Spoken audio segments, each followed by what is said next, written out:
بسم اللہ الرحمن الرحیم۔ السلام علیکم۔ اسلام اور الحاد سیریز میں خوش آمدید۔ سلسلہ گفتگو کی 8ویں نشست آغاز کرتے ہیں۔ ہم سب بہت شکریہ آپ کے وقت کا۔ ہم سب ایک ترتیب سے ہم بحث کو آگے بڑھا رہے ہیں۔ سب سے پہلے علم کی بنیاد زیر بحث آئی کہ جس وقت ہم کوئی بھی مقدمہ قائم کرتے ہیں تو اس کی بنا استدلال کے علم کے مبادی ہم نے جانے، اور آپ نے فرمایا کہ ہمارے علم کی بنیاد وجودی حقائق کے ادراک پر ہے۔ یہ ادراک علم کیسے بنتا ہے، اس پروسیس کو بڑی تفصیل سے ہم نے سمجھا، اور یہ بھی جانا کہ اس میں عقل کیا کردار ادا کرتی ہے، علم کے موضوعات ہمارے سامنے کیا ہیں، ہمیں جو ذرائع دیے گئے ہیں ان تک رسائی کیسے حاصل ہوتی ہے۔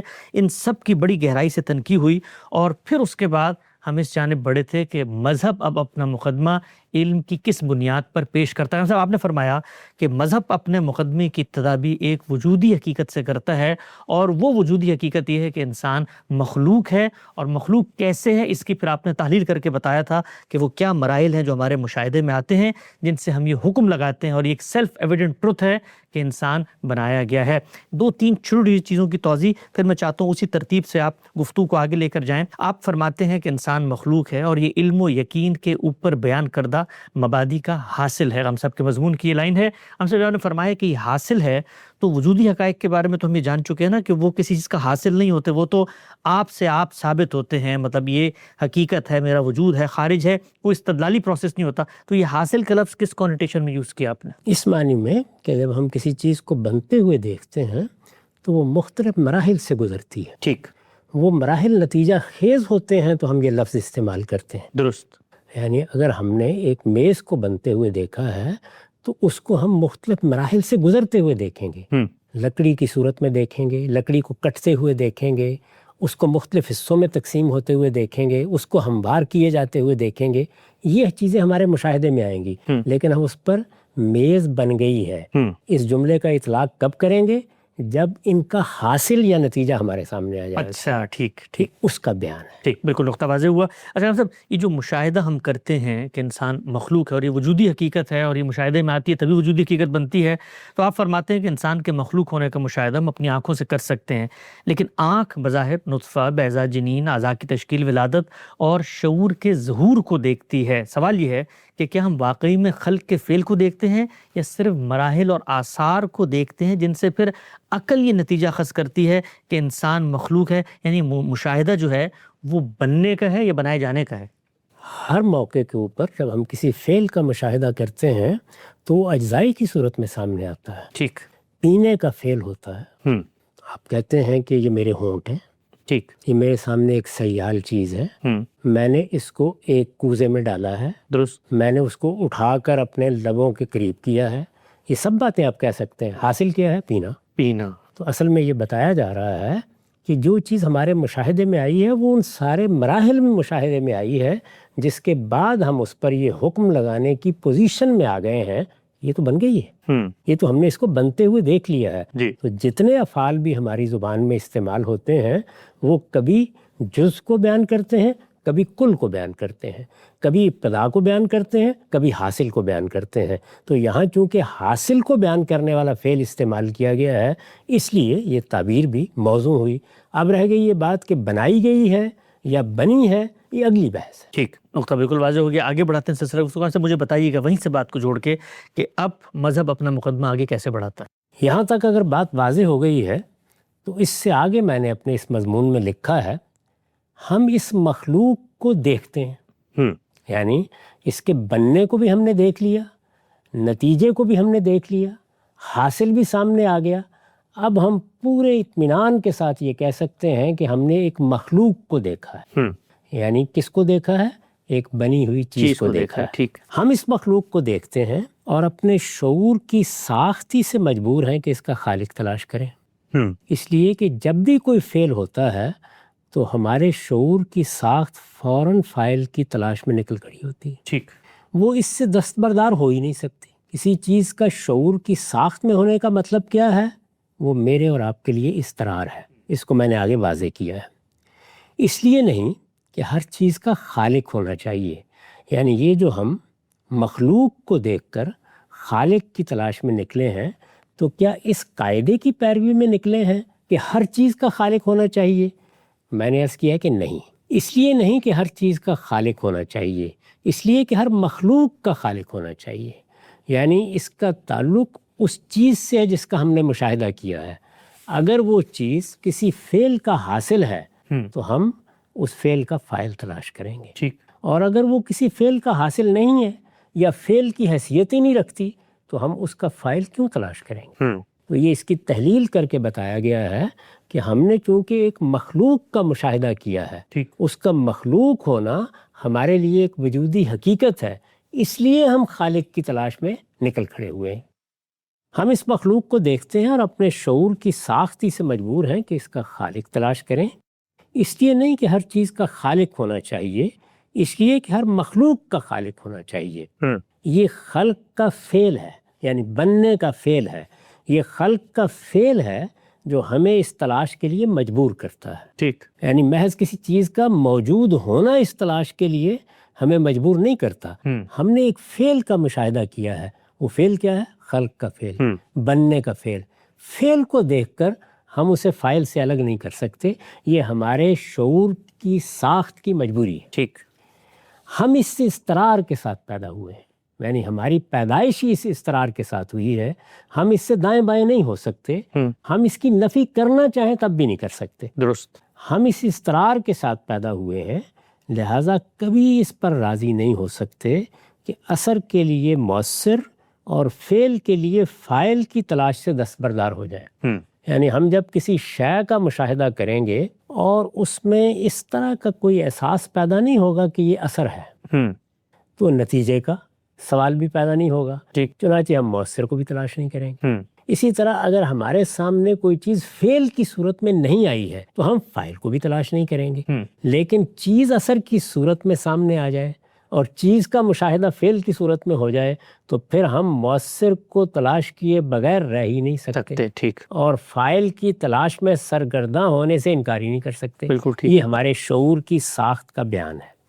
لہذا کبھی اس پر راضی نہیں ہو سکتے کہ اثر کے لیے مؤثر اور فعل کے لیے فاعل کی تلاش سے دستبردار ہو جائیں. فلسفہ، سائنس اور تصوف کے اساتین کو ایک ایک کر کے دیکھ لیجئے، کوئی بھی اس سے دستبردار نہیں ہو سکا. اچھا. یعنی یہ ظاہر ہے کہ وہ محات علوم ہے، فلسفہ، سائنس، تصوف. ان علوم کا آپ مطالعہ کریں، ان علوم کی حقیقت دریافت کریں، ان کے اندر اتریں. یہ سب کیا کر رہے ہیں؟ یا اثر کی تحقیق کر رہے ہیں، یا مؤثر کی تلاش کر رہے ہیں، یا فعل کی تعین کر رہے ہیں، یا فاعل کی تلاش کر رہے ہیں. اچھا. ان میں سے کوئی بھی اس سے دستبردار نہیں ہو سکتا. یعنی کیوں دستبردار نہیں ہو سکتا؟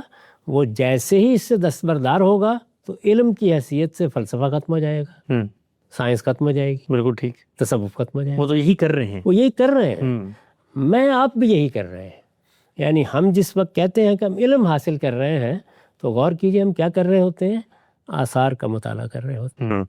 اور آثار کا مطالعہ جب ہم ان کی گہرائی میں اتر کر کرتے ہیں تو شعور کی وہی ساخت فوراً مؤثر کا سوال پیدا کر دیتی ہے اور ہم اس کی تلاش میں نکل کھڑے ہوتے ہیں. چنانچہ جو لوگ یہ کہتے ہیں غلط نہیں کہتے کہ سائنس کیا ہے؟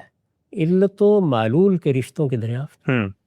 تو اگر آپ ان علوم کا بھی جائزہ لیں گے تو معلوم ہوگا کہ ان میں سے کوئی بھی اس سے دستبردار نہیں ہو سکا. ٹھیک. چنانچہ علم کی پوری تاریخ اسی حقیقت کے اعتراف کی تاریخ ہے. یعنی جب ہم علم کی تاریخ کا مطالعہ کرتے ہیں تو جو قاعدہ اس سے نکل کے سامنے آتا ہے اسی کا ہم انسان کے بارے میں جو چیز ہم نے دیکھی ہے اس پر اطلاق کر رہے ہیں. ٹھیک. چنانچہ علم کی پوری تاریخ اسی حقیقت کے اعتراف کی تاریخ ہے کہ ہر مخلوق کا خالق ہے. یعنی جب کوئی چیز ہمارے مشاہدے کے لحاظ سے مخلوق ہے تو پھر اس کا خالق ہے. یعنی جہاں کہیں بھی خلق کا فعل ہوا ہے نہ فلسفہ یہ کہنے کی جسارت کر سکتا ہے کہ فعل تو ہو گیا ہے لیکن اس کا خالق نہیں ہے یا اس کا فاعل نہیں ہے. نہ سائنس یہ کہہ سکتی ہے نہ تصوف یہ کہنے کی جسارت کر سکتا ہے. ہر مخلوق کا خالق ہے. اس کو آپ تبدیل کر لیجئے، ہر فعل کا فاعل ہے. انسان مخلوق ہے. اب ظاہر ہے کہ اس کا نتیجہ کیا ہے؟ وہ یہ کہ ہم نے مشاہدہ کیا تو جب ہم یہ مانتے ہیں کہ ہر مخلوق کا خالق ہے تو انسان کیا ہے؟ مخلوق سے الگ کوئی چیز ہے، مخلوق ہے، لہذا انسان کا بھی خالق ہے. تو یہ در حقیقت جو نتیجہ نکلتا ہے ان کی ساری تگ و دو کا، اس کو ان الفاظ کے ساتھ بیان کر دیا گیا ہے جس کا تعلق ہمارے موضوع سے. ٹھیک. فلسفہ، سائنس اور تصوف کے اساتین کو ایک ایک کر کے دیکھ لیجئے، کوئی بھی اس سے دستبردار نہیں ہو سکا۔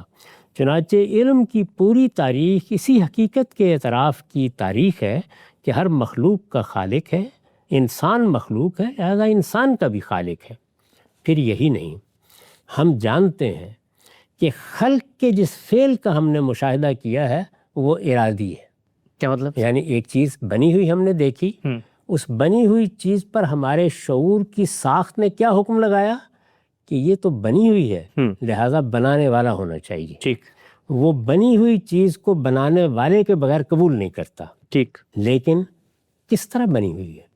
یعنی ایک چیز حادثے کے طور پر وجود پذیر ہو گئی ہے، کوئی اتفاق ہو گیا ہے، کہیں سے گر پڑی ہے اور اس سے اس کی ایک شکل بن گئی ہے۔ ظاہر ہے کہ جب ہم کسی فعل کا مشاہدہ کرتے ہیں تو سب سے پہلا سوال ہمارے لیے، اہم ترین سوال یہی ہوتا ہے کہ یہ فعل ارادی ہے یا غیر ارادی؟ ٹھیک۔ یعنی ہم ارادی افعال کا بھی مشاہدہ کرتے ہیں، غیر ارادی افعال کا مشاہدہ کرتے ہیں۔ ہم دیکھتے ہیں کہ ہوا چلی، پتے ہل رہے ہیں۔ اب یہاں ہم یہ نہیں کہہ سکتے کہ ہوا اس لیے چلی تھی کہ وہ پتوں کو ہلا دے، بلکہ ہوا چل رہی ہے، وہ باعث بن گئی کہ پتے اس کے نتیجے میں ہل رہے ہیں۔ چنانچہ ایک فعل ہوا ہے، لیکن اس فعل پر ارادی کا حکم نہیں لگایا جا سکتا۔ درست۔ تو دنیا میں جتنے افعال بھی ہوتے ہیں ان میں ہم ہر لحظے، ہر موقع پر یہ حکم لگا رہے ہوتے ہیں۔ ٹھیک۔ میں آپ سے گفتگو کر رہا ہوں، آپ سے کوئی کام پڑا ہے، میں آپ سے کوئی معاملہ کر رہا ہوں، آپ تحلیل کر کے دیکھیے، یعنی ادنیٰ درجے میں مجھے احساس ہو جائے کہ اب میری اور آپ کی گفتگو سے ارادہ مفقود ہو گیا ہے تو میں گفتگو نہیں کروں گا۔ بالکل ٹھیک۔ فوراً میرے ذہن میں یہ سوال پیدا ہوگا کہ یہ تو کچھ ٹھیک نہیں ہے، اب ان کا معائنہ کرانا چاہیے یا مجھے اپنے آپ کو اس کے لیے پیش کرنا چاہیے۔ بالکل ٹھیک۔ کیوں؟ اس کی وجہ یہ ہے کہ میرے اور آپ کے درمیان ارادی فعل نے ہی رشتہ پیدا کیا، اس کے بغیر کوئی رشتہ پیدا ہی نہیں ہو سکتا۔ بالکل ٹھیک۔ پھر یہی نہیں، ہم جانتے ہیں کہ خلق کے جس فعل کا ہم نے مشاہدہ کیا وہ ارادی ہے، اور اس کے ایک ایک جزء میں بے پایاں قدرت اور بے نظیر علم و حکمت کا ظہور ہوا ہے۔ یعنی صرف یہی نہیں ہے کہ ہم نے جب انسان کے بننے کے فعل کا مشاہدہ کیا ہے تو فعل اپنے وجود سے شہادت دے رہا ہے کہ یہ ارادی ہے۔ یہ بات کہ فلاں فعل ارادی ہے یا غیر ارادی ہے، اس کا حکم بھی ہم اسی طرح لگاتے ہیں جس طریقے سے ہم کسی چیز کے وجود کا حکم لگاتے ہیں، اس کی صورت پر حکم لگاتے ہیں، یا کسی حاصل کو تعبیر کرتے ہیں، بالکل اسی طریقے سے، اس لیے کہ یہ ہماری روزمرہ ضرورت ہے۔ یعنی ہم ارادی اور غیر ارادی کا فیصلہ غیر محسوس طریقے سے کر رہے ہوتے ہیں۔ تو یہاں پر بھی جیسے ہی ہم اس فعل کو دیکھتے ہیں تو اپنے باطن کی طرف رجوع کرتے ہیں، یہ ارادی ہے یا غیر ارادی ہے۔ فعل اپنی نوعیت کے لحاظ سے شہادت دے رہا ہے کہ یہ ارادی ہے، چنانچہ ارادی ہونا بھی ہمارے مشاہدے کا حاصل ہے۔ ٹھیک۔ اور یہی مشاہدے کا حاصل ہماری تمام گفتگوؤں میں، ہمارے تمام اقدامات میں بھی بالکل نمایاں ہوتا ہے۔ پھر یہی نہیں، ہم جانتے ہیں کہ خلق کے جس فعل کا ہم نے مشاہدہ کیا ہے وہ ارادی ہے، اور اس کی ایک ایک جزء میں، وہ اجزاء جو آپ نے بھی بیان فرمائے تھے، اس کے ایک ایک جزء میں بے پایاں قدرت اور بے نظیر علم و حکمت کا ظہور ہوا ہے۔ ہم جس طرح خلق کا انکار نہیں کر سکتے، کیوں نہیں کر سکتے؟ اس لیے کہ وہ مشاہدہ ہے، وہ ایک وجودی حقیقت ہے۔ ہم جس طرح خلق کا انکار نہیں کر سکتے، اسی طرح فعل کی اس نوعیت کا انکار بھی نہیں کر سکتے۔ یہ بھی کوئی استدلالی عمل نہیں ہوتا۔ یہ بھی کوئی استدلالی عمل نہیں ہے، یہ بھی اسی طرح کا حکم ہے۔ ٹھیک۔ یعنی دیکھیے نا، ہم نے دیکھا کہ ایک آدمی مرا پڑا ہے، اب ہم نے اس پر حکم لگانا ہے کہ اس کی موت کا باعث کیا ہوا۔ ٹھیک۔ تو اگر اس کی گردن کٹی ہوئی ہے تو دوسرے ہی لمحے میں ہم یہ فیصلہ سنا دیں گے کہ قتل ہوا ہے۔ بالکل ٹھیک۔ اور اگر یہ معلوم ہو جائے گا کہ قتل کی نوعیت جو ہمارے مشاہدے میں آ رہی ہے یہ غیر ارادی نہیں ہو سکتی تو یہ حکم بھی لگا دیں۔ بالکل ٹھیک، آپ سے آپ ثابت ہوا۔ تو اس وجہ سے جب ہم کسی چیز کا مشاہدہ کرتے ہیں تو ایسا نہیں ہے کہ بس مشاہدہ کر لیا، مشاہدے کو تو ہم نے ادراک سے تعبیر کر دیا، ٹھیک، لیکن ہمارے باطن میں وہ الہامات موجود ہیں، اسی کے لیے ہم نے علم کی بنیاد پر تفصیلی گفتگو کی بالکل تھی۔ ٹھیک۔ وہ حکم لگاتے ہیں، وہ حکم صورت پر لگاتے ہیں اور اس کو متعین کرتے ہیں، اس میں تمیز پیدا کرتے ہیں۔ جی، اسی طرح وہ ہر فعل پر بھی حکم لگاتے ہیں کہ یہ ارادی ہو رہا ہے یا غیر ارادی ہو رہا ہے۔ بالکل ٹھیک۔ پھر یہی نہیں، ہم جانتے ہیں کہ خلق کے جس فعل کا ہم نے مشاہدہ کیا وہ ارادی ہے، اور اس کے ایک ایک جز میں بے پایاں قدرت اور بے نظیر علم و حکمت کا ظہور ہوا ہے۔ ہم جس طرح خلق کا انکار نہیں کر سکتے اسی طرح فعل کی اس نوعیت کا انکار بھی نہیں کر سکتے، اس لیے کہ فعل کی یہ نوعیت بھی اسی طرح ایک حقیقت ہے جس طرح خلق کا فعل ایک حقیقت ہے۔ ٹھیک، بالکل صحیح، یعنی حقیقت ہے، وجودی حقیقت، وجودی حقیقت ایسی چیز نہیں ہے کہ جس کے لیے استدلال کرنا ثابت کیا جائے۔ یعنی ہمارے سامنے جب کوئی فعل آئے گا، آپ جائزہ لے کے دیکھ لیجئے اپنی روزمرہ زندگی کا، ہم لمحے لمحے میں فیصلہ کر رہے ہوتے ہیں کہ یہ ارادی ہے، پتہ اڑ کے آئے تو پتہ ہوتا ہے غیر ارادی ہے، بالکل واضح ہوتا ہے، اور اس کے بارے میں ہمارا رد عمل بتا رہا ہوتا ہے کہ ہم اس کو کیا حیثیت دے رہے ہیں۔ ہم جس طرح خلق کا انکار نہیں کر سکتے اسی طرح فعل کی اس نوعیت کا انکار بھی نہیں کر سکتے، اس لیے کہ فعل کی یہ نوعیت بھی اسی طرح ایک حقیقت ہے جس طرح خلق کا فعل ایک حقیقت ہے۔ ہم جس طرح فعل کا مشاہدہ کرتے ہیں اسی طرح اس حقیقت کا بھی مشاہدہ کرتے ہیں، یعنی استدلال سے یہ حقیقت دریافت نہیں کرتے، اس کا بھی مشاہدہ کرتے ہیں، لہٰذا مجبور ہیں کہ اس کے ساتھ یہ اعتراف بھی کریں کہ انسان کا خالق صاحب ارادہ ہے۔ یعنی اس سے پہلے ہم نے کیا سمجھا، جب خلق کا فعل ہوا ہے، انسان مخلوق ہے تو اس کا خالق ہونا چاہیے۔